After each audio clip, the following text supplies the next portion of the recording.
بيبدأ فيلمنا مع هنري، راجل زي ما انتوا شايفين كده كبير، وكان صاحي من النوم علشان زهقان ومش عارف ينام، علشان عايز يحقق حلمه في انه يرسم لوحة كده تكون فريدة من نوعها. بس بيحاول يرسم منظر محدش رسمه قبل كده ويكون كده منظر إبداعي، فبيحاول يرسم البطيخة بتاعت مراته من ورا، لكن مراته كشفته وهو عمال يرسم وقالت له روح يا اخويا تنيل ونام، انا ورايا شغل بكرة الصبح. كان عاوز حتى يتبسط معاها، لكن هي برضو قالت له انا امرأة عاملة وورايا شغل، اتخمد يلا.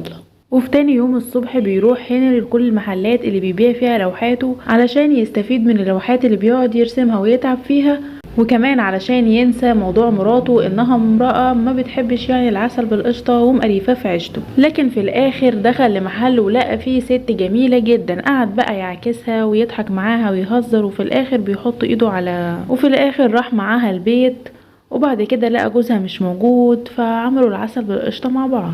وبعد ما قضى ليلة عند الست دي، راح بعد كده تاني يوم الشغل ولقى وهو ماشي في طريقه زميله، فخلى زميله يركب معاه، لكن وهم كانوا مسافرين في الطريق فجأة الجو بقى ضلمة ومش هيعرفوا يسافروا.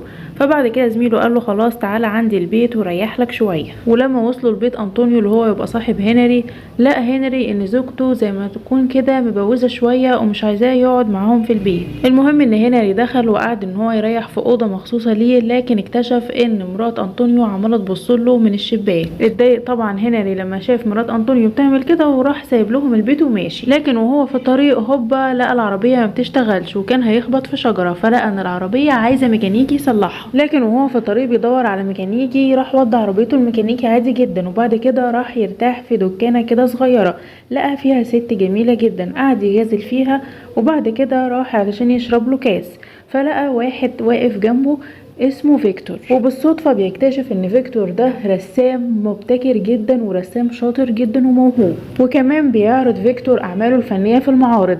فعرض على هنري ان هو هياخد لوحاته ويعرضها في المعرض عنده، وبعد كده فيكتور اخد هنري علشان يفرجه على بيته. ولما راح هنري مع فيكتور لبيته لقى بنت جميلة جدا هناك، والبنت دي كانت صديقة فيكتور. قعد بعد كده هنري يتفرج على اللوحات اللي بيرسمها فيكتور، وبعد كده هو واقف بيتفرج لقى اللي هي زميلة فيكتور نازلة بقى وهي لابسة لبس، يا ريتها لابسة المحزق والملزق، لا ده لابسة المكشوف. وفي الليل وهنري نايم في امان الله بيلاقي البنت اللي اسمها كاميليا اللي هي صديقة فيكتور جايله بالليل، وقال ايه عايزة تقعد تضحك وتهزر وعايزة تعمل العسل بالقشطة معاه. ما هي ست مش مؤدبة فعلا، ويا عيني هنري انجذب ليها وكان ضحية ومظلوم ملوش اي ذنب، البت هي اللي جاتله وقعدت تعاكس فيه.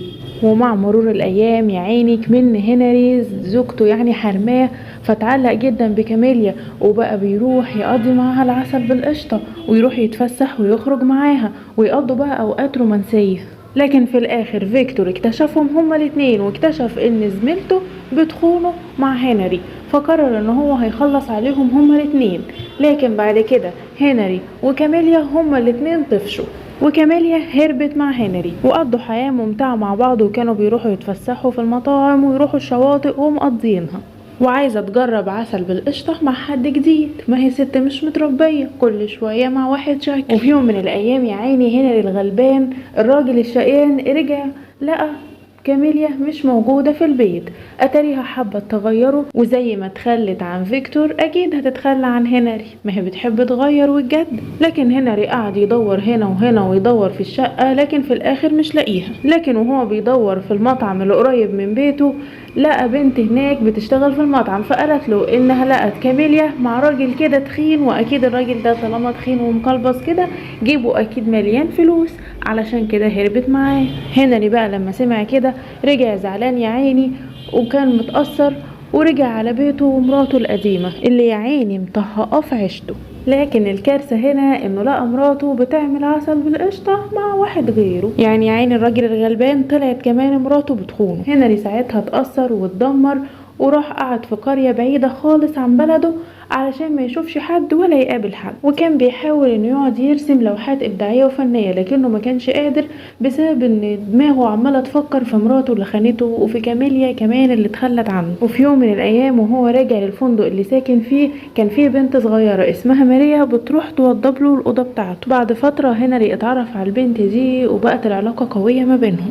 والبنت حبته لانها كانت معجبة برسوماته، وكمان كان بيقعد يرسمها وبيتغزل في جمالها. ده كمان كانوا بيروحوا يقضوا وقت على الشط، وكمان كان بيلعبها ويمثل معاها في المسرحيات اللي كانت بتعملها وتقدمها للناس. ماريا كانت بنت عندها 16 سنة وبنت بريئة، انجذبت طبعا لهنري لانه مهتم بيها زيادة عن اللزوم، وكمان كان بيرسمها ومدلعها على الاخر. وفي يوم من الايام الراجل هنري اللي مش كويس ده طلب منها انه يبص على مكان كده معين عندها، قال ايه علشان يرسمه، لكنه بدأ يقولها بقى انتي ما بتثقيش فيا زي الكلام الطايش اللهبل ده، ووريني وفرجيني. وفي الاخر البنت يعني البريئة ورته وفرجته. ساعتها هنري اتجنن لما شافه وقال ايوه هو ده اللي انا عايز ارسمه، وبدأ فعلا يرسم في اللوحة اللي بقاله يعني كام سنة عايز يشوف المنظر ده، قال ايه علشان يرسمها.